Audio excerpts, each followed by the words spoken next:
Welcome to Monday. Welcome to Bucknut Week. It is finally here with Vince D'Addario, Like that. Sean Stiers. We are off. We are rolling. The season officially starts, I guess, finally, Vince. It's Ohio State week. Well, I mean, nobody can say, "Oh, they're not playing anybody," or the competition's no good. I mean, hey, here we are. And Notre Dame has taken care of business the last 4 games. They've done what they were supposed to do. They're 4-0 coming into it. They have left, in my opinion, no doubt. They have left no doubt in any one of these 4 games. Yes, there are things to complain about. There are things to nitpick because that's what coaches do. That's what our job is. That's what we do. But they've left no doubt. Like, there was never a time in any one of these games, in my opinion, where I was like, oh, shit, Notre Dame might lose this game. Like, I never thought that. Never thought that. And the final score dictated that Notre Dame dominated all 4 games. I never thought they'd lose on Saturday at any point. There was no reason to. But at the same time, it was a 1-touchdown game at halftime.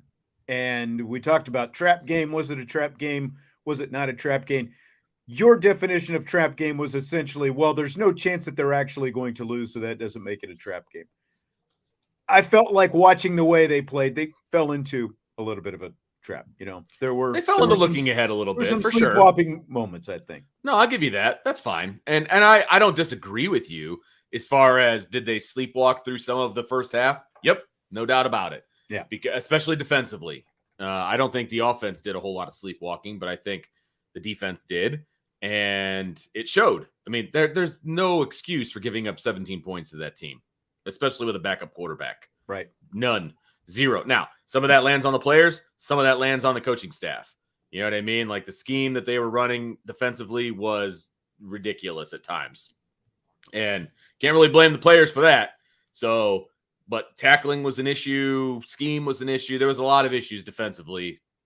And they still only gave up 17 points, but that was about 14 more than they probably should have.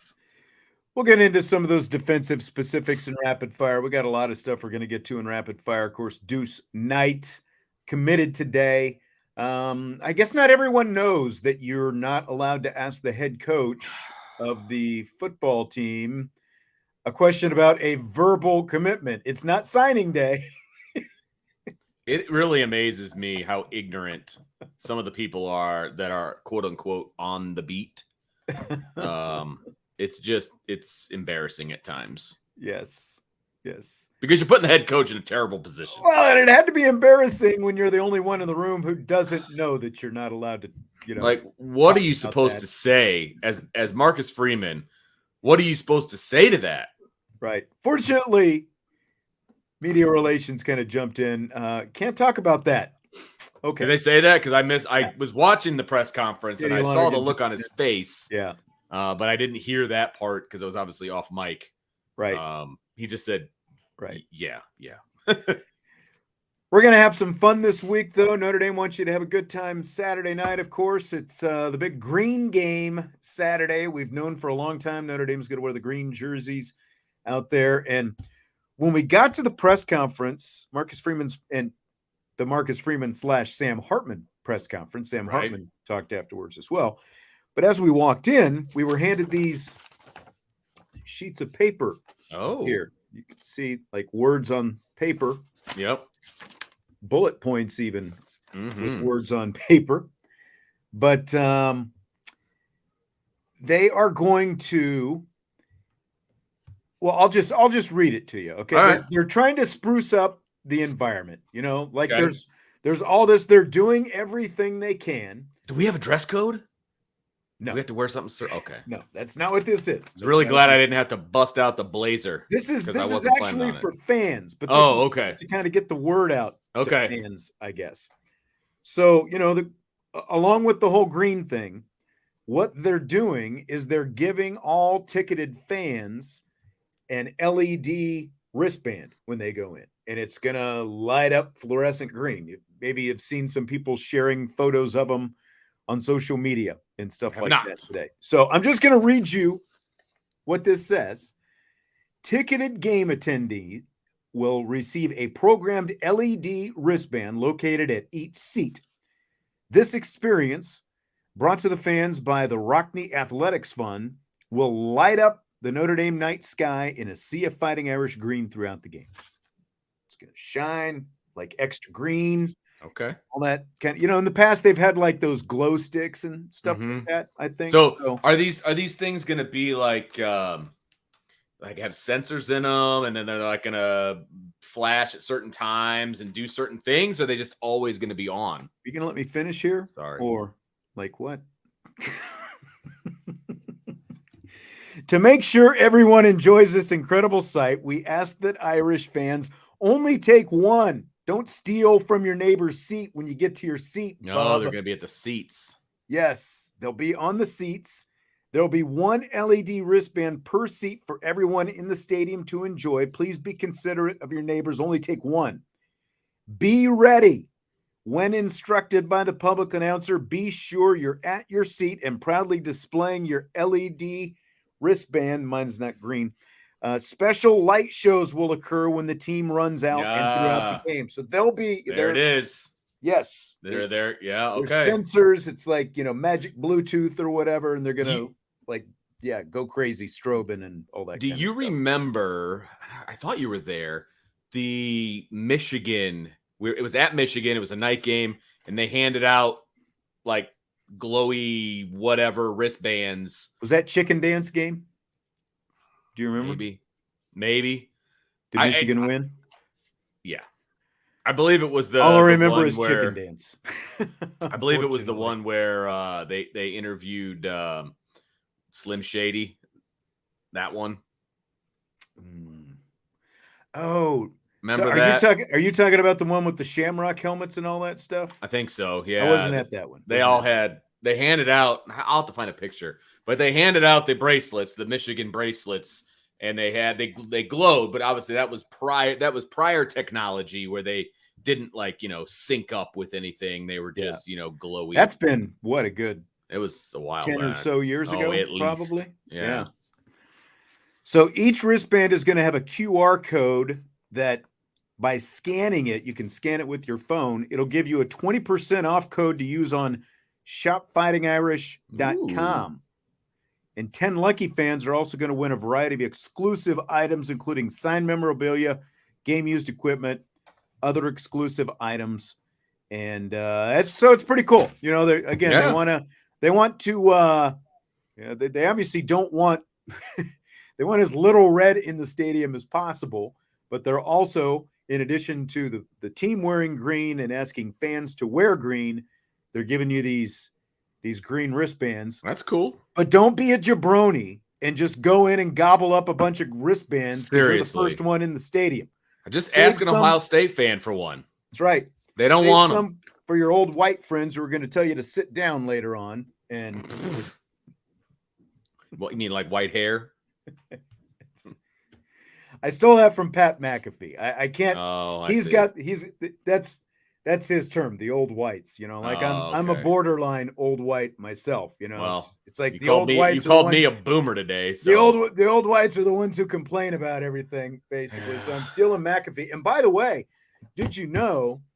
Speaking of McAfee, in addition to College Game Day, College Game Day is going to be here Saturday, but something new this year, when College Game Day goes to a campus, you don't just get game day on Saturday, you also get the Pat McAfee show the day before because he's on ESPN now. And so I've seen these shows the last couple weekends when they've been in Tuscaloosa and last weekend in Colorado, and it's basically like another day of game day, just a different host and his crew up there. It's a lot of fun. So they do it on the same set, so it's still on campus. Set. And all that. They might tweak a couple things on the set. Same set and the whole thing. It's all going to look, so like if you're in town on Friday, I think they do their show live at noon.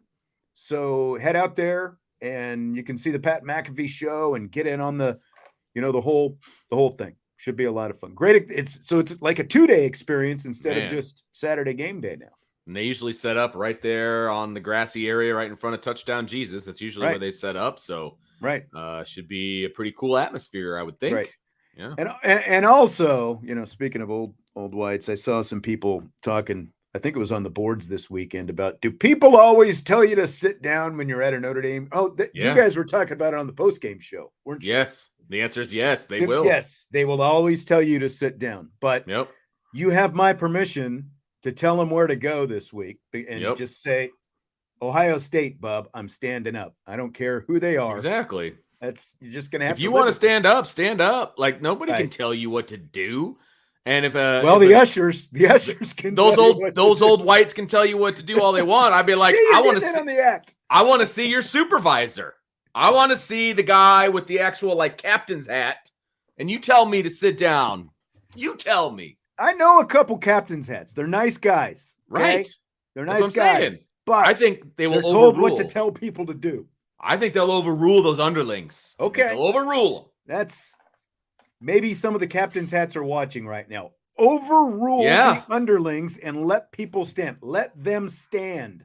That should be our phrase all week, Vince. Hashtag let them stand. Let them stand. I'm going to start it. Hashtag let them stand. Yes. I'm putting it out on X. Make it so. And I did call you a boomer today because you were totally fooled 100% by AI. I very rarely get an opportunity to really even look at my phone during the day. And I saw this and I was like, that's got rapid fire written all over it. So I was trying to be a nice guy, send it to you, give you a little bit of, fodder for the rapid fire segment. And you're like, this can't be true. I'm like, what? What do you mean? I know. I was like, are you sure? This looks too good to be true. Brian Ferentz, there's a fake video going around of Brian Ferentz, the Iowa offensive coordinator, telling people to get on a stepladder and climb out of his butt. Only he didn't say butt. He used a different word. I believed it wholeheartedly. He used a different word that Pat McAfee can use, but that we can't, right? That's how that. Technically, we can say whatever we want. Just we can, but we also want people to watch with their kids and stuff like that. Of course. Right. Mr. 2.0 says, I'll sit down with Marcus Freeman tells me to sit down is the proper response. There you go. That's a very good response. That's a solid response because Marcus Freeman wants you to stand. He wants you to be counted. Let them stand. Let them stand. I'm putting it out right now. All right. Do it. By the way, we will have an Ohio State Insider interview tomorrow. And it is Chase Brown, who I've had on twice before. So that's as close to verified a guest as you're going to get on this show. So I'm very excited about that. You should be excited. Yes. There we go. It's out. It's out there. Let them stand. Out there. I said this week in the stadium, hashtag let them stand. Make it trend. Yep. Okay. So Notre Dame, Ohio State. We've got some Marcus Freeman comments from his press conference today. He was wearing a sharp, kind of sporty green jacket. His press conference earlier today. Look forced. A little different. He had the sleeves pushed up. Yeah, kind of weird. Almost an 80s kind of look that he had going weird. there. It was very, and if he didn't say that it was green on the YouTube version, you couldn't tell. I mean, you really start squinting, you can kind of see that it's like a deep, deep forest green, but I would have never known that was green unless he said it. But it looked forced. I don't know. It's not Marcus Freeman's style. I'm just saying it looked forced. Didn't seem like it. I think it was last week. He had a much sharper, maybe it was last week or 2 weeks ago, much sharper looking jacket that he had on, sports coat that he had on. So Notre Dame, of course, lost 21-10 at Ohio State, opened the season last year. The quarterback situations are a lot different. They had a guy who ended up being the number 2 overall NFL draft pick, C.J. Stroud, is their quarterback. Notre Dame had Tyler Buchner making his first career start on the road. And, of course, it is flipped this year because Notre Dame has Sam Hartman and Ohio State doesn't. They have Cal McCord, good, highly recruited quarterback himself, but one who will be making just his 4th career start. And this will be the biggest environment that he has played in. So here's Marcus Freeman talking about the quarterback experience. Yeah, I'll speak on our guy. He's played in big games and big moments. And again, I think his mindset, the ability to go out there and have the right mindset for him to have success. right? And that's what I'm most excited for is the experience he has. He knows, Sam Hartman knows this is about him going out there and going through his checklist and executing the things he needs to go through to have success.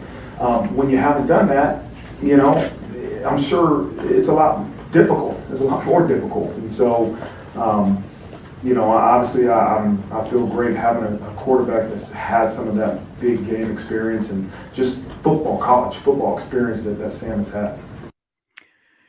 All right, Vince. So there's Marcus Freeman talking about that quarterback experience. How much difference do you think it's going to make this Saturday?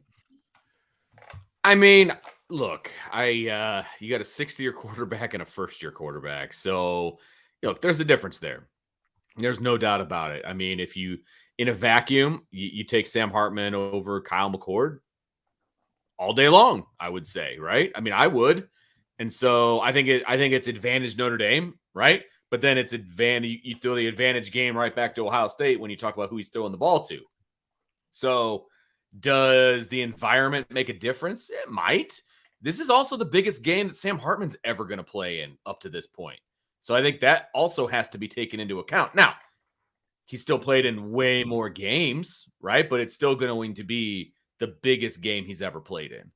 And so I think that gets forgotten at times as well, right? But I still think it is going to be a factor. It's going to be on the road for this kid.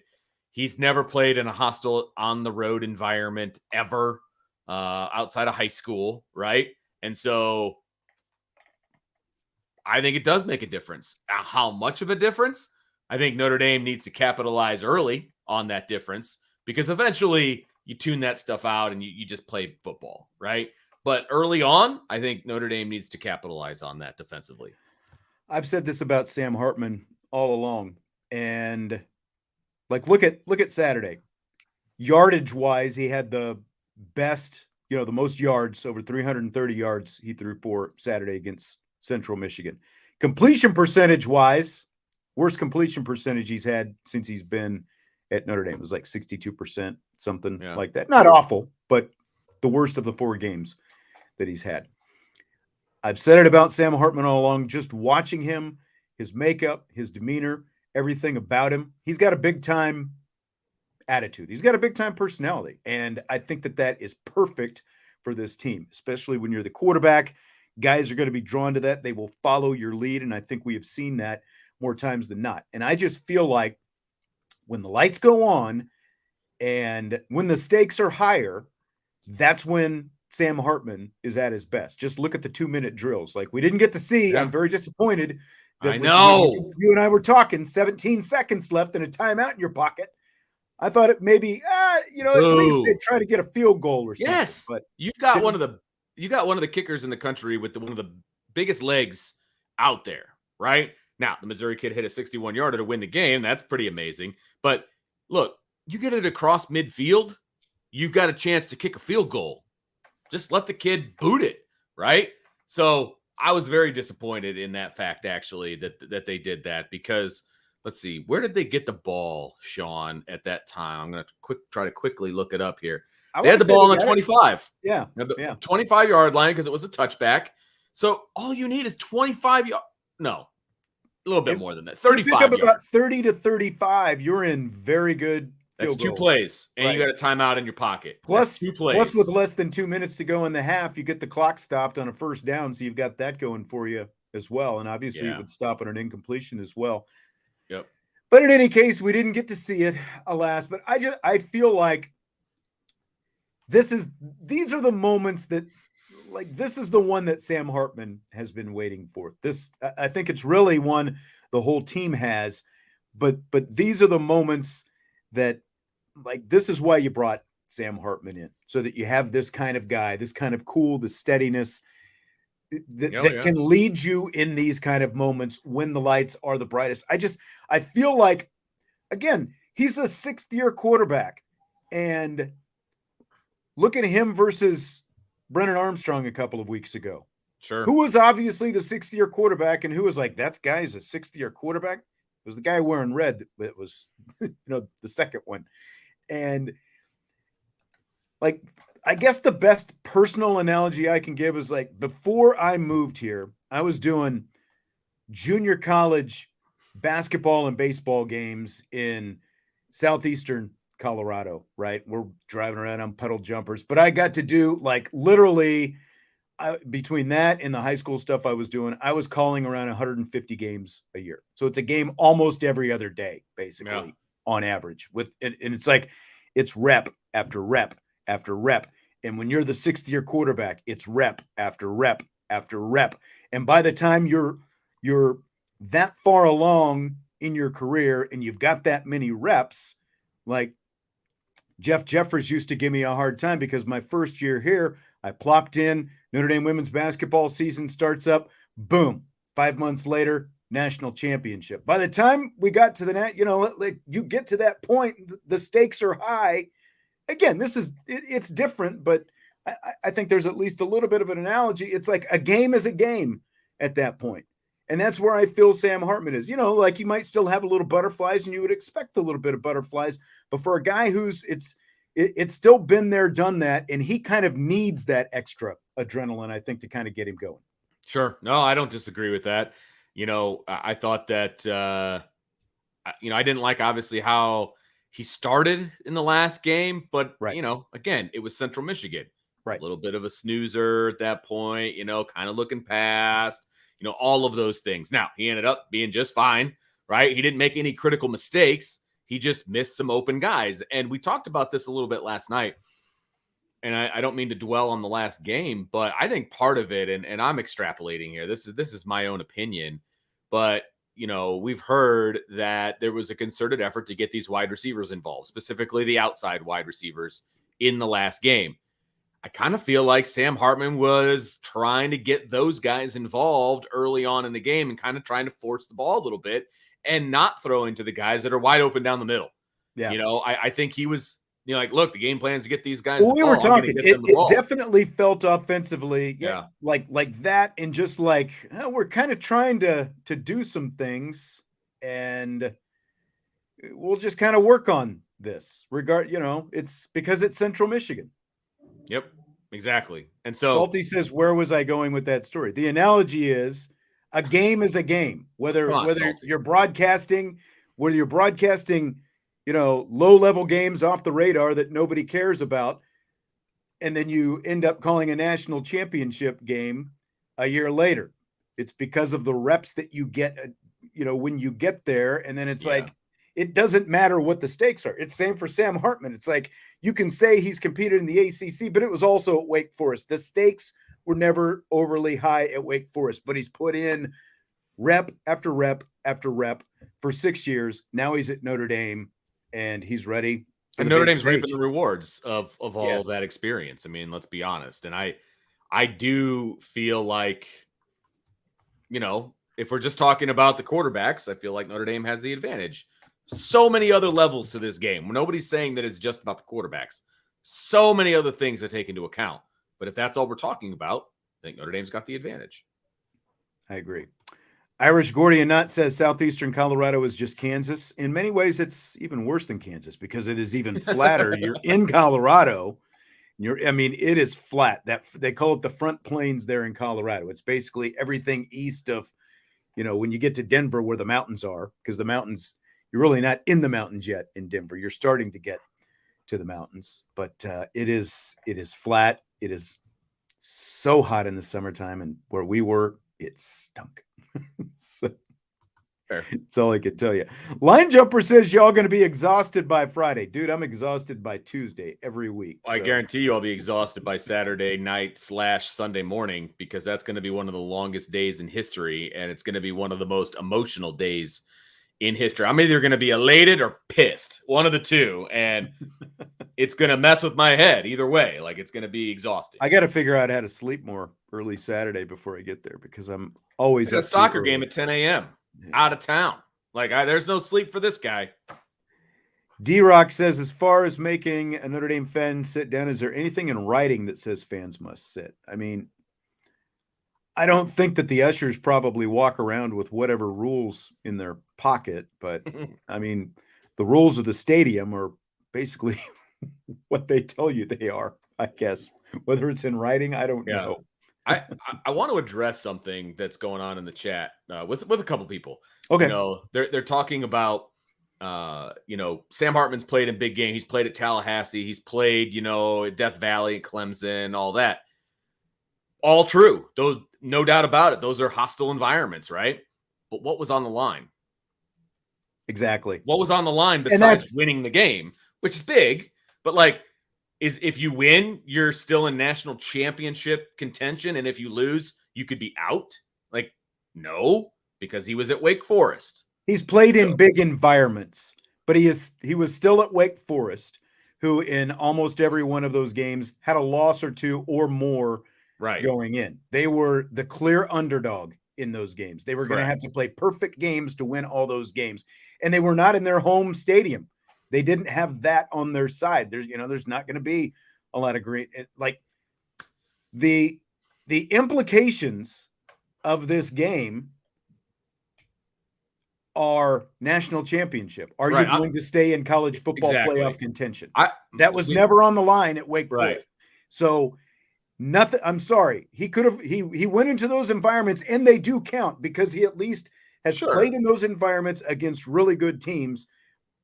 But in terms of what's on the line, there was nothing on the line when he was at Wake Forest that's going to compare to what's on the line in this game and against USC specifically. And then we'll see what happens after that when they go back to Clemson later on. And I'm not, like Michael says, on the line for who? Sam Hartman has nothing to do with Notre Dame's past history. I'm not talking about past history. I'm talking about this season and this season only. What's on the line? Wake Forest never was in contention for a national championship, ever. Notre Dame is right now. And if they win this game, they will continue to be. If they lose this game close, you could make an argument that they're still in contention, right? But if they get the doors blown off of them, they're out, man. In my opinion, they're out. As much as I would love them to run the table, go 11-1 and claw their way back into it. But I'm talking about what's on the line for the 2023 season. Yes, we as pundits can talk about, if they win this game and what it means to the history of Notre Dame, where this program is and all these different things. That's our job. That's what we do. But for Sam Hartman, I'm talking about, when I said what was on the line in those other games, I was talking about in the moment this season, a national championship is what's on the line for Sam Hartman and the 23 kids. Right. Sam said he was still very poised in those big games for them, though, so we should expect him to be poised. And again, it's part of expect him to. Part of what I was saying. He's had these experiences. He's had all these reps. He's gone through all this stuff. He's in a much different, to the point, again, going back to last year, CJ Stroud versus Tyler Buckner. Now you have Sam Hartman versus Kyle McCord. In both cases, you had quarterbacks at different ends of the spectrum in terms of their experience. Notre Dame has the experience now. That's our point. That's the whole point. I guess that wasn't clear enough from the beginning. Instead, we have people wanting to be very pedantic with their interpretation of everything that we say. Come on, it's supposed to be fun week. It's Bucknuts week. Can we get together on this? Hack Tad. Let them stand. Let them stand, baby. Whoop, whoop. All right, so Freeman had more to discuss in terms of what the Irish defense did last year and the sort of mentality they had going into that game versus the mentality that they have going into this week's game. And thought it was fairly interesting to hear that. And it looks like I actually don't have that comment. So that's just freaking great. We'll save that for tomorrow. All right, I guess. Fair enough. How about the Ohio State offense and Kyle McCord, and whether or not their defense could be, or their offense rather, could look any different depending on whether it's McCord or Devin Brown? You've seen their offense kind of evolved over the first three games, and it's explosive. You see a lot of tempo. I think I've seen more tempo recently. But listen, they have playmakers. They can run the ball. They got a stable of running backs that truly can do some things in the run game. As far as the quarterback, we plan on seeing McCord. right? We think he's named the starter, and that's who we plan on seeing. But you have to have a plan. You know, you have to have a plan for anybody you might see. Same thing that happened last Saturday. So, you know, I still think their offense is very similar no matter who's at quarterback. You know, and so we'll have a plan for both guys, but it's really not going to change based off who's in the game. So what do you think, Vince? Does it matter who the quarterback is for Ohio State? Hashtag right answer. No, I don't think it matters. I think that Ohio State is Ohio State. They are who they are. Their goal is to run the ball and get the ball to those wide receivers. And it doesn't matter who the quarterback is, that's still going to be the case. Now, Kyle McCord is not as mobile, I would imagine, as the Brown kid, but I don't know that that's going to be the difference in the game, right? So I think you prepare for Ohio State's scheme. You prepare for their on defense and offense, and I don't care who's playing. Doesn't matter to me. Yeah, I agree. And maybe they use both of them. Brown has played in all 4 games. He hasn't played a lot. Again, we'll talk to Chase Brown tomorrow, and we'll kind of get his thoughts on what he's seen from both quarterbacks. I mean, their offense has been good. It obviously was not great out of the gate against Indiana. They did score, 63 points this past weekend against Western Kentucky. So at least they're, starting to peak a little bit. They're running the ball well. McCord has only thrown for 8. I say only. He's got 1 fewer game than Sam Hartman at this point. He's about on the same pace as Hartman. 815 yards, 3 touchdowns, or 6 touchdowns, rather, 1 interception. 3 touchdowns each have gone to Marvin Harrison Jr. and their other receiver, Emeka Egbuka. And Marcus Freeman had some thoughts on those 2 guys. I mean, like you talk about Notre Dame as tight end U or offensive line U or whatever you want to call it. Ohio State is wide receiver U, and these 2 guys are next in line. Good players, man. I just got to turn on the film. I mean, Harrison's body type, skill set, he's fast. He can go up and get the ball. Great route runner, great hand, well coached. And Hartline's done a great job of developing that wideout room. Year after year, they got first rounders, and Buka is the same way. He's again a playmaker, more utilizing the slot, dangerous returner. So I can go on and on, man. Those guys are good football players. And up front, you said after the Central Michigan game, Egbuka had 1,151 yards and 10 touchdowns last season. Harrison, 1,263 yards and 14 touchdowns. And Jackson Smith and Jigba was drafted in the first round. So, you see where this is going. This is a big challenge for Notre Dame. Do you feel like Notre Dame's secondary, their corners specifically, Vince, are up for the challenge? I think this is the best corner tandem that Ohio State's going to see all year, right? And so, do I think they're up for the challenge? Yes. I think I think the Ohio State guys are going to be asked the same question, or they should be. I mean, maybe they're not. They should be. Are you guys up for the challenge? Because it's the best cornerback duo that you're going to see all season, right? And so I think, a lot of this game is going to come down to how that matchup goes, right? Now, it can help the corners out tremendously if they're getting a lot of pressure on McCord and, not letting him feel, clean and easy in a pocket and all that kind of stuff, right? But it's going to be one heck of a matchup on the outside. That is what people are going to be paying attention to. That's what I'm going to be watching. That's for sure. It's going to be a lot of fun, man.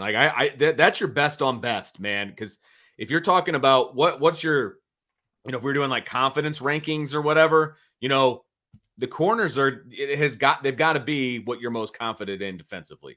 Has to be. If it's not, I'd love to know what you're more confident in than those 2 kids. You know what I mean? Now, it's going to be one heck of a test, but I guarantee you they're ready. They're ready and they're excited. I feel like we've seen Notre Dame go up against Ohio State several times in recent years. Fiesta Bowls, multiple Fiesta Bowls. Obviously, last year, and it was a good showing from the Notre Dame defense last year. That, when you only score 10 points, it's you can talk about the zero blitz and all that kind of stuff, but the defense played well last year. They did.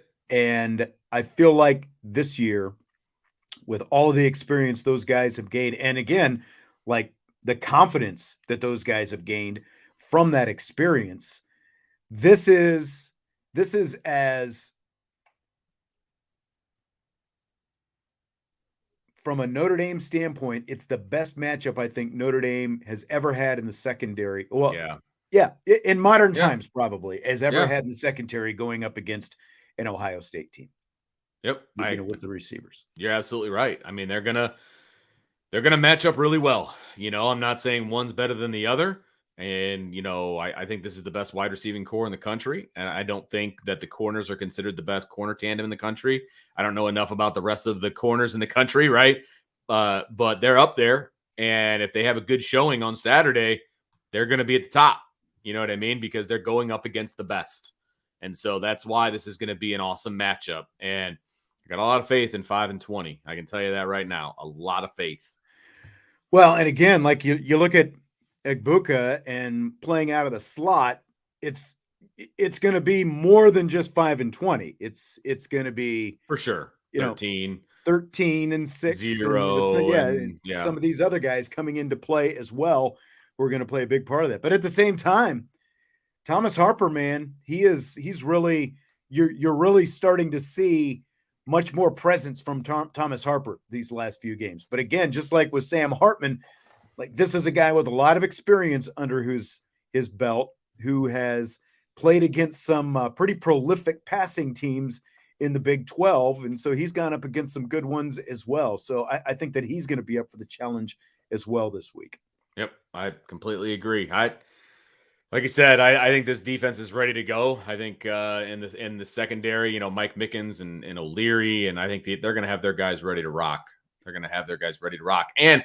the other thing that I love about this particular, matchup, Ohio State versus Notre Dame's going to be at full strength. And Ohio State, from what I can gather, is at full strength. This is best on bet. There's no excuses going into this thing, as far as I know. And I love that. I absolutely love it, that there's not going to be, we didn't have, when Notre Dame beat Clemson at home, well, they didn't have Trevor Lawrence, and they didn't have those 3 guys on defense, and, all that was legit. I mean, those are legit things. But Notre Dame's not going to be able to say, oh, we didn't have JD, we didn't have DJ Brown, we didn't have, Gabriel Rubio. No, you're going to have all those guys. So should probably go through that real quick in case people missed the press conference or the comments today. JD Bertrand, Marcus Freeman said will be back. He of course missed last week with a concussion. DJ Brown out last week with a minor hamstring tweak. He's going to be back. They expect Gabriel Rubio back. He's been out since the Navy game. He's going to start practicing tomorrow, and as long as everything goes well this week, he'll be back. Who's the other one? Was there one more? Tight end. Mitchell Evans. He said he's a little bit behind, just in terms of his concussion protocol and, right, the steps to get through. But he expects that by the end of the week, Mitchell Evans will be back. So all those guys will be back. So as you said, full strength at that point. The only guy, we haven't seen him yet, but no Eli Raridan for this. And which is not a surprise. I'm not surprised by that at all. And right. I don't know that even if he was ready, that the Ohio State game is really where you want him to get his first game action. Like, I don't know that that's the route that I would want to take. You know what I mean? And so I'm fine with that. It's expected, but everybody else is going to be back. So Notre Dame's full strength. I mean, if Eli Raridan did come back, he's not in the 2 deep. He's not going to immediately jump Stays and Mitchell Evans, and he's just not. It's not going to happen. So how much of an effect would he even have on the game? Probably not a whole lot, to be honest with you. So I'm fine with him officially not being back for this one. Okay, I'm not sure. Why wasn't Marcus or Sam asked about the knee? Sam Hartman, There was never anything wrong with his knee. Sam Hartman was asked about his leg, the play where the Central Michigan defensive lineman kind of jumped on his leg or was pushed into his leg or whatever. He was asked how his injury is, and he said, "I don't have any injury. I'm fine." Right. So Yeah. it's he got he got a little tweaked on that Yeah. play. Like he said, it's football. It's a physical game, but there's no after effect, is what he said. And I mean, he didn't limp in, he didn't limp out from the press conference. right. He's fine. No big deal. He wasn't limping the next series either. I mean, I believe the very next play he threw that nice ball to Rico Flores down the sideline. Like, he's fine. Everybody take a breath. He's good. Vince, are you ready for hashtag rapid fire? Oh, we starting another hashtag? Because I'm on board. Why Let's not? go. Why not? Make it so. Fill in the blank. Quarterback Deuce Knight's commitment to Notre Dame today is blank. Huge, massive, gigantic. Any synonym there throughout? No, there's no way. It's the biggest commitment in the 25 class. Period. End of discussion. When you get the top flight quarterback, when you get the number one guy on your board, it's huge. And they finally were able to secure that commitment. Now, I think that Deuce was a little worried that he might get beaten to the punch with Bear being there this past weekend. I think there was a little bit of that. I'm not an insider when it comes to recruiting, so I don't know if there was a silent commitment or, any of that kind of stuff. I don't think there was, but I don't know the answer to that. But I'm telling you, this is big. He's got a huge ceiling. I think he's the perfect guy to come in after CJ Carr because he's not ready to play, as a freshman. So he's going to need some time, but his ceiling is massive. Like, if he can stick it out and wait for CJ Carr to run his course, that's a great handoff from one to the next. This is where the program elevates. This is where the program really, truly begins to rise to the level of these other programs when it comes to truly competing for national championships every year. We've talked about what has been the difference in this year's team. It's having a quarterback with all that's experience. Now, obviously, young quarterbacks committing are not experienced, but they are much more highly regarded and rated quarterbacks than what we're used to seeing here at Notre Dame. You're talking about 2 top 10 quarterbacks in back-to-back classes. CJ Carr, of course, coming in next year, Deuce Knight this year. And this is essentially what Urban Meyer was talking about a couple of weeks ago with those comments that he had about Notre Dame should be stacking highly ranked quarterbacks on top of each other. Yep. And we've talked about it right here as well. And this is how it happens. It's not like one year you get a top 10 guy and the next year, maybe we get a top 50 guy, something like that. You stack it, your quarterback room becomes better from top to bottom. And that's how you truly become a true competitor for national championships. So this is really big for Notre Dame to get another one like this, like Deuce Knight, guy of his caliber, back-to-back right after CJ Carr. Brian, in his one of his stories about the commitment, said landing Knight in the 25 class gives Notre Dame its best 3-year recruiting stretch at quarterback since it picked up Malik Zaire, Deshaun Kaiser, and Brandon Wimbush from the 13 to 15 classes. He's the first left-handed quarterback to pick Notre Dame since Zaire played for Notre Dame. So that's huge, right? I mean, from a recruiting standpoint, Zaire, Kaiser, and Wimbush, man, that was like boom, boom, boom. You know what I mean? That's where Notre Dame's sitting right now. And I don't know what it's going to look like in the 26 class. The guy's been committed for like 7 hours now, so I'm sure everybody's turned the page and they're trying to figure out who the next 26 quarterback is. But right now, that threesome back to back is looking pretty stinking good right now. And I realize they didn't recruit Sam Hartman out of high school, but if you can go Sam Hartman to CJ Carr to let's be honest. If they had recruited Sam Hartman out of high school, he was a 3-star. I mean, exactly. I mean, people would be complaining. It's like, Yeah. what are you getting Sam Hartman for? But essentially, you've got a fully developed 3-star guy who played very well in a system, but people had questions about him in that system, and he is proving that he is just a really good college quarterback right now where he is at this no point. doubt about it. He's the best guy for this offense in this moment, at Notre Dame. No doubt about that. Yep, exactly. So after watching Tobias Merriweather's performance against Central Michigan, do you buy or sell it as a coming out party for him? I buy it as a step forward. I don't buy it as a coming out party per se. I mean, he did a great job. He caught everything that went his way. He did great, but I don't know. I don't know what I would expect from a coming out party. Maybe, I don't know, a couple touchdowns, I don't know. I guess I expect more than what he did, but 90 plus yards and 4 catches or 5 catches or whatever it was, it's a pretty good day. I mean, and I'm hoping that he put to rest the nonsense that has been out there that he sucks and that he shouldn't be out. You know what I mean? Like he dropped the first ball that came his way in the first game of the season, and he's caught everything else since then.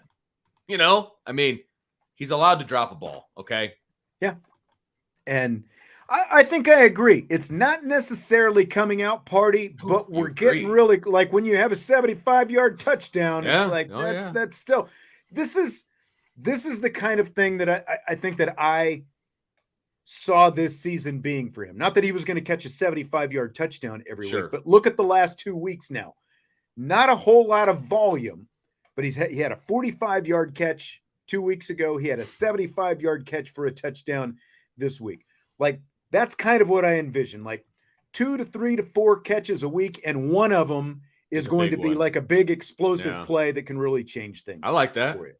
I think Notre Dame fans he's a big play guy, and especially when you look at, again, the pass distribution, all this does when you have passes like that, like now, if Ohio State didn't know before, now Ohio State's secondary is obviously going to be better than Central Michigan. Sure. Don't get me wrong. But Ohio State knows that Merriweather and Tyree both have to be accounted for. You can't let them loose, but you also can't guard everyone. So that just leaves other options for Sam Hartman. And to your point earlier, it looked like maybe he was making a concerted effort to continue to go deep, at the sake of some open stuff underneath. And some of that open stuff underneath is still going to be there because as a group, this group is just too good. And when you've got deep threats like that, it opens a lot of things up for you across the board. Let me ask you this. And that's the impact that Tobias Merriweather can have. Sure. Absolutely. Point. Look, they've never thrown to less than, I think, 8 receivers. 8 different receivers have caught passes in every single game. I mean, you can't guard everybody. It's not going to work, right? Tim B says Merriweather needed that, right? Merriweather needed that, though, right? Absolutely. Let me throw this back at you, though. Okay. Do you think Merriweather needed it or the fans needed to see it? Do you think Merriweather was lacking confidence or do you think the fans were lacking confidence in Merriweather? I don't think he lacked confidence, but I don't think it hurt his confidence either. Well, I'll give you that. To have that, I don't know that he needed it. Right, especially after, because again, and I'm not going to go down this whole road, he got caught from behind, against NC State. He was asked about getting caught from behind, and he kind of joked about it. He talked about what a great athlete that is. It's not discounting what a great athlete Tobias Merriweather is, but he was, when that happened, to go from that, what was still a 45-yard gain, to now all of a sudden 75 yards touchdown. That can do nothing but help his confidence if he needed it. But you're right. Maybe the fans needed it a little bit more just because we've been talking about this guy since that one catch for 41 yards and a touchdown last year. And, absolutely. And now we've seen it. We've seen 2 passes in back-to-back weeks that surpassed what that pass against Stanford was last year. Yep. And real quick before we move on to the next one. Okay. Christopher wants to know if we see Dion this week. He was out there this past week. He just didn't get targeted. So, he's another weapon. I'll just put it that way. He's another weapon that if they ignore can hurt you. But the problem is there's a lot of talent in this wide receiver room, and there's only so many snaps that can go around. But I think that's, and he only played, I don't even think he played 10 reps out there last Saturday. True. But you're right. He did play. He just didn't play a lot. But again, when you've had Holden Stays, Chris Tyree, Tobias Merriweather, all in the last couple of weeks, show what they can do. Sure. They only guard so many people. And that's Exactly. I think that this could be the kind of game where Deion Colsey gets his hands on a couple of balls as a result because of the way Sam Hartman goes through the progressions. Agreed. Absolutely agree. Yep. He could be a guy that, catches a key third down or, catches a key touchdown or whatever because all the focus is on some other guys. Look, Jaden Greathouse has put together some pretty good film over the first 4 weeks. He's going to get some attention, right? We know that Jaden Thomas is going to get attention. We know that Tobias Merriweather is going to get attention. Chris Tyree should get attention. I hope they forget about him. That'd be great. So a lot of these different guys are all going to be getting attention. Do we think Zero is going to get attention? I don't know. I mean, like I said, he'll make you pay if you don't pay attention to him. So we'll see. Right. If he's the third or fourth reading the progression and he's there and the other guys, because one thing, what have we not seen Sam Hartman do so far this year? He hasn't forced a ball to anyone. Like think about that. He hasn't forced a ball after we saw everything just rammed right at number 87 last year. It's a lot different. And that's why I think you're going to see some opportunities for Deion Colsey's chances will come when he's out there on the field at some point. Agreed. Agreed. He'll make a big play at some point. He had a bunch last year. Yep. So I was going to save this one until tomorrow, but Tyler gave it to us in the form of a super chat. So there's nothing I can do. There's nothing you can do. So thanks for the super chat, Tyler. But which former Notre Dame quarterback had the worst weekend? And Tyler Buckner, Drew Pine, Phil Jerkovic, they combined to go. I had the numbers here. It was bad. They combined to go 18 of 47 for 156 yards, no touchdowns, and 5 interceptions on Saturday. I don't know if you can pick the one that had the worst day. Let's just say it was not a good day to be a former blue and gold guy. No, it wasn't. You know what? I'm going to say Tyler because of the stage that he was on and the weather conditions that he dealt with and the fact that he got benched mid-game. I don't think the other two guys got benched. I could be wrong. I didn't watch the Arizona State game. Drew I didn't Pine, watch the Pitt game. Drew Pine actually came off the bench. Oh, okay. From what I saw for Arizona State and was still bad. Phil Jerkovic, I don't believe was benched, but he was still bad. It's just, man. I think I agree with what you're saying. To get benched, now, there was weather and all that stuff going on, but that's USF, man. It's not like you're playing Florida or Miami. That's USF, and you're the quarterback at Alabama. But don't discount the environment, Sean. They were on the road playing in a hostile environment in Orlando, Florida. Or Tampa Bay or wherever it is. Sorry. Matt wants to know. Thanks for the super chat, Matt. Is this a big game? Sure. Sure. I mean, sense a little sarcasm in there as well from but I'm glad Matt, and the respondent. Glad he sees it. Anthony, thanks for the super chat. As always, he says thanks for the show tonight. Thanks, Anthony. Appreciate you. Tim, thank you for the super chat. Does Onyé bust loose this week? Well, Marcus Freeman was asked about Jason and asked about, hey, he really broke out in the second half, and he said, look, we looked at his snap count. We got to get Jason on the field more often. I love that. I think he, we talk about coming out parties. There's a chance 47 could have a bit of a coming out party in this game if they allow him to just get after the quarterback. I like Jason Onyé versus the interior of this Ohio State offensive line. I do too. So, and I think you need to find a way to get him in there a little bit more. And Marcus Freeman said, based on the film that they saw, they're going to get him in there a little bit more. I don't know kind of whose reps need to be decreased, because Howard Cross is playing pretty damn good as well. He's playing really, really well. And Riley Mills has played well overall, when he's not making dumb penalties. And, the defensive line is fine. And you think that Javonte Jean-Baptiste doesn't want to have a good day, so there's a lot of motivation for this defensive front. That's for sure. Let's just talk about the officiating since you brought up the Riley Mills roughing the passer. Woof. Woof. Fill in the blank. The officiating Saturday was blank. Woof. It was terrible. And it wasn't, and I want to be very clear on this, it wasn't anti-Notre Dame, because there were some calls in there that definitely helped Notre Dame, okay?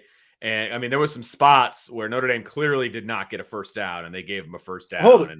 Is that the one where they reviewed the spot? Where they reviewed the review? And then said it was good and then reviewed the review? Is it that spot?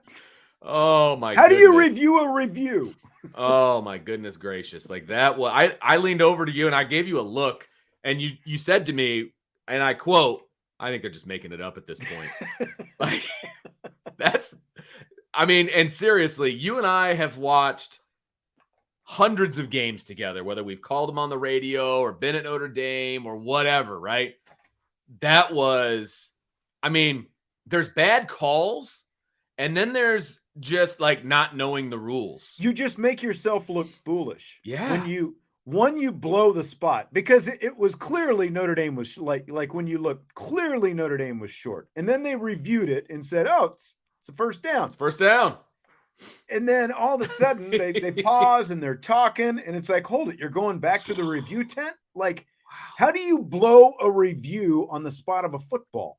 And then they go back and totally contradict what they just said. That is look, you can't keep sending, the ACC can't keep sending JV officials to these games. And that's how it feels at this. I realize there's a shortage of officials, and it trickles up as well because, the money these guys are or aren't making, and you've got a shortage of high school officials, and,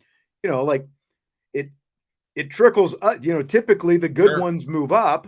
Sure. That's what happens. The good ones move up to college. The best from college ultimately end up moving to the NFL, but it is just bad. That was as bad as, and we've seen some bad officiating, but it was just as overall bad as I can ever remember seeing. It was just a clown show. It's not like it was, just bad calls. It was like bad reviews and bad spots, and just the mechanics of being an official. I saw better officiating at the high school game I was at on Friday than I did at the Saturday game I was at. Well, it was bad. What was the play? There was an official on the side. The catch that wasn't made. The catch that they originally said Central Michigan made bounced on the ground, and the official was literally standing 5 yards from the play, because when they showed the replay, the camera is over his shoulder. Yes. He is looking right at it, or he's supposed to, and he said close. It was a catch, and it was clearly on the ground. It was not close. Like, the ball separated from the receiver. It wasn't underneath him. It separated from him, and then he kind of got it back. He's like, up. That's a catch. Yeah. What are you doing? Just bad. Oh, it's brutal. Brutal. I'm surprised half Notre Dame's team didn't get kicked out for targeting. Yeah. So we get Big Ten officials this weekend. Let's hope they send an A crew. Here's look, no matter what the calls are, people are going to say the Big Ten officials are there to screw Notre Dame. You know what? Here's what you do. Don't let the officials dictate how the game goes as best as you can. You know what I mean? As best as you can. Yes, officials can bring back plays and they can do certain things. Beat the team without the officials. That's what I say to that. Michael Johnson said they had some bad calls in the Wake game Saturday. The ACC needs to review the officials. Yep. Right. You hope so. It's tough. There's a lot of college games and a lot of college officials out there. And somebody compared, the efficiency of the NFL referees to college referees. They train all the NFL referees together. And Okay, that's great. But there's 130 teams which means at any given point, there could be 65 games going on, right? In the NFL, there's max of 16 games going on. It's a big difference and a heck of a lot more officials. You know what I mean? And these guys have they have real jobs. They're selling Right. insurance and so do the NFL refs. real estate or whatever. But they get paid handsomely. The NFL refs get paid handsomely. I don't believe college officials get paid as handsomely as the NFL referees do. No, but with the amount of money that we know is going to these conferences now and these TV contracts, something needs to be done both in terms of training them, retaining the best of them, reviewing them more vigorously, and paying them better to ensure that you are retaining the best of the best. Yep. There's too much money that's trading hands in all this stuff now. The conferences have to do a better job with this, specifically the ACC. Fill in the blank. Today's announcement that Notre Dame's game against Duke next week will kick off at 7:30 is blank. The worst possible scenario. That's it. It's the worst possible scenario. Because at the end of the day, Sean, it's all about me. And I had plans that night at work because my school decided to have a homecoming dance that night. And so I have to chaperone. So I'm not sure what I'm going to do because you know how I found out that the game was at 7:30 that night? What's that? My rapid fire prep. So your rapid fire prep, like you've ever done prep. That's how I found out anything in your life. Yep, I did it, and I saw it. Oh, finals are tomorrow. I'm going to crack the book for the first time this semester. You know that was you. Yeah, of course it was. I wrote all my papers the night before, every one of them, and I did fairly well in college too.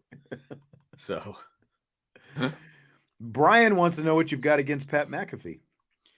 I don't know where this is coming from. Like, I don't dislike Pat McAfee. I kind of made a face when I said Pat McAfee's going to be here. Oh, did I? In the show, yeah. It's because it doesn't move my needle at all. I'm like, okay. I got it. Pat McAfee's fine. His show's a little shtickish for me, but he's made a lot of money doing it. So I don't. That's. I tell you what, not for me. I never watched or listened before he went on ESPN. Like I tried a couple times with the podcasts, but it was kind of hard to get into, sort of not really knowing the full vibe of the show. Sure. But since it's been on ESPN the last couple of weeks, now it's hard to watch like a full Pat McAfee show, but I'm kind of into it a little bit. I'm enjoying it. I'm enjoying the vibe. It's a different vibe, but I'm enjoying the vibe. And I'll tell you this, because what started this whole conversation is, again, it's not just College Game Day that'll be here on Saturday. Since McAfee is on ESPN now, when whatever city College Game Day, because he's part of Game Day, obviously, but whatever city Game Day or whatever location Game Day goes to, they also bring the Pat McAfee show there on Friday. And it's a very Game Day-like environment. Like last Friday, well, I'll say this. I would expect to see Marcus Freeman do live hits on both shows this week. And probably some other Notre Dame guests. Like you'll see Marcus Freeman, I would guess. I mean, I'm not going to speak to his schedule, but I would guess since Marcus Freeman led off his press conference by saying, it's great, we're going to have Pat McAfee show here and College Game Day show. I would expect, because like last week, Dion, they were in Boulder. He did McAfee show on Friday. He did Game Day on Saturday. They were playing a later night game. Notre Dame obviously has a later night game. So I would expect, that kind of stuff. It's again, like I think the best version of that McAfee show is when they are on the campus like Game Day, because they've got a lot more live guests coming in and out and stuff like that. And that's fun. Live, just like Game Day, you've got students and people, fans in the background and all that kind of thing. Again, I've not traditionally watched it, but I've started watching more of it. Okay. As one of my background programs as I'm doing my work here. What time is it on? I work obviously during the day. It's on at noon live. Okay. I don't typically get a chance to watch it live. I do have the DVR set in case I want it later. They also replay it, I think, at around 3 or 4 o'clock or something like that. Oh, okay. So that's usually the one, like when I'm sitting here kind of doing my final, getting stuff ready for the show and those kind of things, I'll flip it on, that kind of thing. Yeah. You know what? You know who he is to me on the game day show, and I've only kind of tuned in and tuned out, but I feel like they're prepping him as the replacement for Corso. With kind of he will be ultimately. You know what I mean? Like the shticky, because he'll start wearing the headgear and he'll start doing all that crap. And, like I was never a big fan of the shtick that Corso did, to be honest with you. Like I like analysis. I like some of the stories, but like Corso is just always just kind of a clown, and I think here comes Pat McAfee. I mean, he's probably going to be the same way. He's the comic relief or whatever. Okay. That's fine. I mean, it is what it is. It's just not really. Tears of a clown, Vince. Tears of a clown. Come on. Right here. Right here. They did a nice little tribute to Corso on game day. I don't know if you saw that on Saturday. That means this is probably his last year then. It was Saturday was his 400th time doing the headgear on game day. Oh, gotcha. 400. So they were marking the anniversary of that. But it was, come on. Like Mike said, damn, Vince, Corso is beloved. That's fine. So is Bozo the Clown. Right after still Lee a clown. Corso. Still a clown. Man. I'm going there. What value has Corso added to that show in the last 5 years? I understand what you're saying, but he's also had some health problems. I get it. And Retire. things that I've heard, Okay. like I saw, like Andrew, Perloff McLovin, formerly of the Dan Patrick Shows, got his, co-host of his own radio show. Oh, like he tweeted over the weekend that a few years back, like before Dan Patrick, I think he was doing some work for ESPN, and he said like Corso was the guy. He was like the guy who treated people better than anyone else that he ever encountered at ESPN. Good for that. That's awesome. And so I think that when you're that kind of person, and you've got those kind of relationships, and you do become a beloved figure, because like he and Herb Street obviously have a very good relationship. I mean, Herb Street's his handler, basically. And you've meant that much, even as you're getting older. I appreciate ESPN for appreciating what he has brought to that program over the years. And even though he probably does not bring the same impact with his opinions and things like that as he has done in years past, I appreciate them keeping him around and basically kind of, letting him feel some sort of vitality kind of in his later years. Yeah. Yep. That's cool. I can get on board with that. Okay. Yeah, that's fine. Just don't parade him around as an analyst. Like, just bring him out, put the head on. Well, parade him back.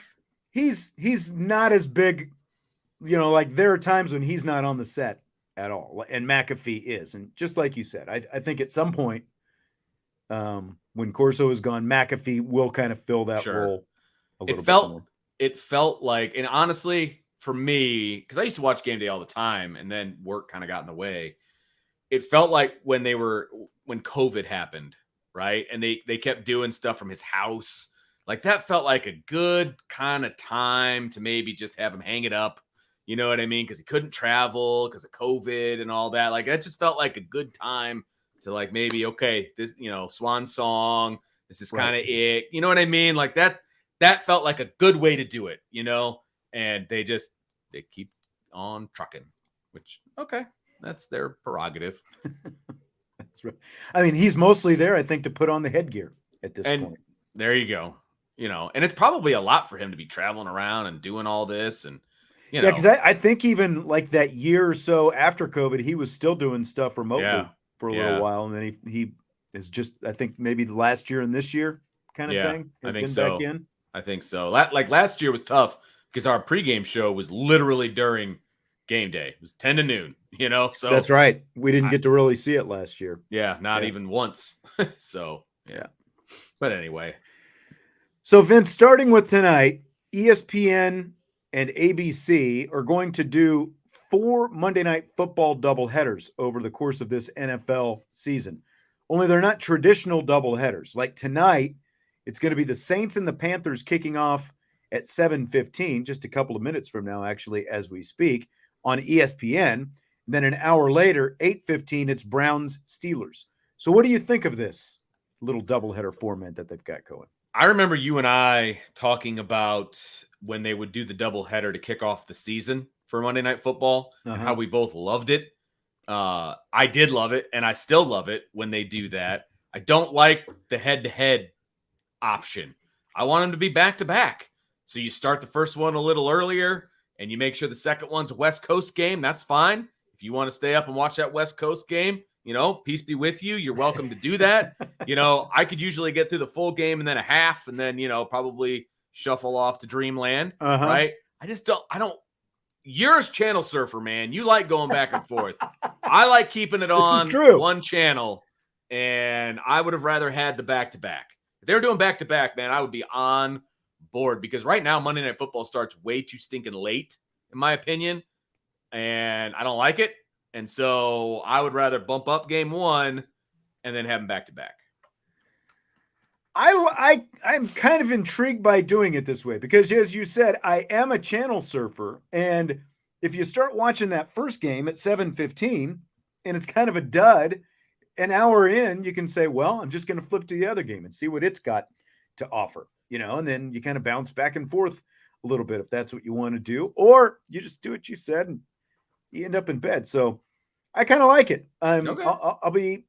I'll be curious to see if this sticks. It's a little bit odd putting two games up against each other on different networks, but it's kind of cool at the same time. And if they get good enough ratings out of it, I'm sure that they'll end up sticking with it. And Stymie said, can we take a moment to celebrate the writers' strike? 10 extra ABC Monday Night Football games. They did decide that because ABC has no... They're running out of stuff to put on, right? Yeah, exactly. So that's why they're doing the doubleheader. Yeah, so they're going to... Well, they were going to do the doubleheaders anyway, but they're going to... when they're not doubleheaders, they're going to go ahead and simulcast ESPN and ABC because ABC doesn't have any Monday night programming. So they're just going to put the Monday night game there too. Yeah. I see. I really disliked when it went off of network and went on to ESPN. Now, I guess it really doesn't matter as much now as it did. Because when I was a kid, I had this little itty bitty, no lie, like a 4-inch TV, right? The screen was like 4 inches, but it was like really long. But I had it right on my nightstand, and so I could watch football, right? And had the antenna, and you only got the air channels and the whole thing, but it was a color screen. And so I was able to watch football at night, like falling asleep.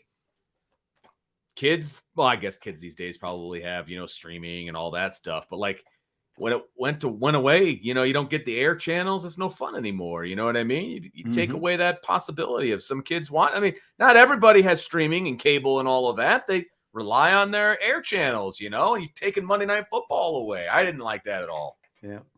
Michael says he's watching 4 games at a time on YouTube TV. Just doesn't work with games on Peacock TV. I mean, that's spot the lie. I mean, that's... I heard it wasn't great. It froze up on people. I did have some issues. Well, go ahead. Well, I looked up at one point because we had the Peacock on the TV above us. And there was at one point where it was jacked up and you could see the P logo in the corner. Yep. And it was all jumbled. And I was like, oh, I wonder if people are getting this too. Yep. And that was in the stadium. I had a little YouTube issue with my Sunday ticket. I think that's what Michael was talking about yesterday. Last week, no issues. I had after I bought my Sunday ticket this summer, I got YouTube all set up on my TV and it was ready to go, in the app, smart TV and all that stuff. Last week, watched all the games I wanted. There were no issues. Yesterday, it made me sync up the account on my phone with the account on the TV. I had to turn on my location services. Really? And do all this stuff. People and it were wasn't sharing. letting me. I think that's it. They had too many people sharing the first week. Yep. So I had to do all this sync stuff, and it took a while. Fortunately, the Cowboys game was a national game, and it was on, so I didn't have to worry about that. But I was still not very happy because it meant that I had to watch that crappy Bears game longer than I wanted to in this house. I texted my buddy at the end of that game. I was like, somehow The Bears have been playing football for like 120 years, something ridiculous. And yet they are still inventing ways to lose. They are. It's impressive.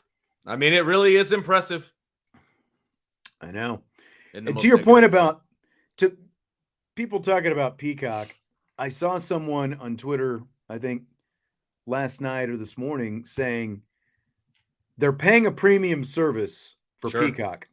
But if you want to go back and rewatch a Notre Dame game that has already been played, they still make you watch the commercials. You can't forward through the commercials, even though you're paying a premium service to have that. You still get the commercials. And that's one Quality. thing. That's one thing I'm wondering with the YouTube, what that's going to be like, because so far I've been able to watch live. But one of the things that I liked about having it on DirecTV is I could record the game if I wasn't there, and I could still get home and watch it. You can watch a recorded game in about an hour because you forward through the commercials. Fantastic. You can forward through punts and things like that. Forward through halftime, obviously. But I'm going to be really curious when it comes time. Like, I don't know if I can do that on YouTube. So I guess I'll find out. And people obviously were not. I mean, people are just ticked about Peacock. Just be glad that's the only Peacock game you had this year. Done. We're no more. Yep. No more. If you're a Big Ten fan, there's a chance that multiple games of yours are going to be on Peacock throughout the season. So, hey, and if you're going to be at home watching the game this coming Saturday, you got some different people in the booth. That's right. Noah Eagle and Todd Blackledge will be doing the game. Man, chalk one up. That's awesome. W. That's right. All right, well, that's going to do it for today. Ohio State week has officially begun, and we've got Notre Dame Buckeyes talk all week, of course, both here on Irish Breakdown, on all the different shows.